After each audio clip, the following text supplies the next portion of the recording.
Yeah, I believe God loves baseball for sure. I mean, He created it. I think it's one of the most perfect games there is. Then when you talk about it, you get a ground ball to shortstop, and the shortstop throws it to first, and it's usually he's out by a step.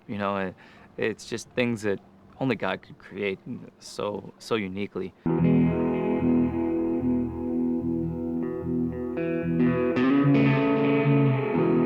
And on a daily basis, I believe God is there all the time in my life when I'm on that field.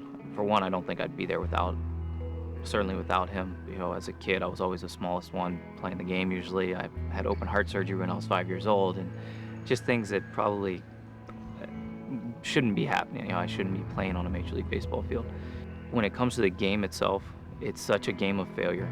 A lot of times I cry out and say, Lord, why did you make me play this game of failure? If you fail 7 out of 10 times, you're going in the Hall of Fame. And that's hard in this life, is to learn to cope with and to deal with failure, to rely on Him when you're failing. I mean, an 0 for 15 or an 0 for 20 stretch is not uncommon, and it could be in the heat of your team really needing to win a game or two, and you're struggling. And those are times when I really feel God's presence there. I just understand that God has put me here for a reason, and it's more than baseball. As hard as it may be sometimes, and I struggle with that big time, going back and forth of, you know, trying to take the selfishness out when I'm struggling, focus on others. It's really hard for me to do because I'm a competitor. I think everybody who plays professional sports is extremely competitive, or else you wouldn't be there.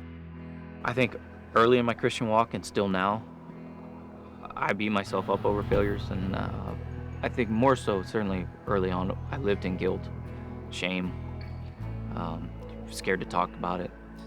You feel like you're the only one going through it. You're the only one who struggles with the same thing over and over again. Even though you're crying out to God and saying, please just take this from me. I don't want to live in this anymore. And it's not happening for some reason. Very similar to baseball. You're trying as hard as you can to get out of your 0 for 10 slump. And it's just not working. You can try and try and try and try until you let it go, until you say, I'm free of this. Lord, take this from me. He says that, He's not a God of guilt, and He's not a God of shame. And I didn't understand that for a long time. And baseball is the same way. It is a game of failure. You have to understand that. And you're going to fail in the Christian walk. You're going to fail in life. But that's part of why this is a fallen world, and we're not living for this place here. One day we'll be where that's not going to happen anymore.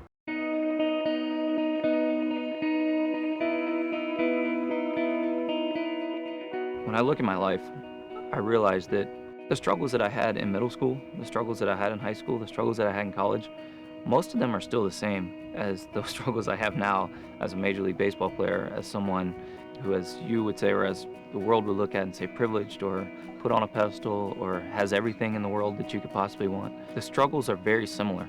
They're just magnified a little bit. And everything that we do is seen. Everything that we do is written about in the paper, watched on TV by hundreds of thousands or millions of people. But it really does boil down to the same things. Are you going to put your focus on yourself or on God? And I don't care if you're 10, 12, 20, or 65. We all battle that.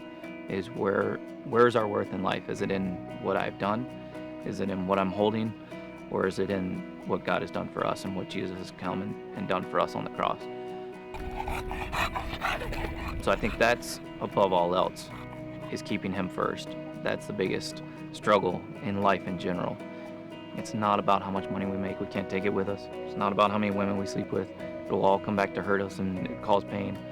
And our jobs is where God has put us to really be a witness. And I think keeping those three things in perspective are really the only thing that keep me looking at the Lord and not myself.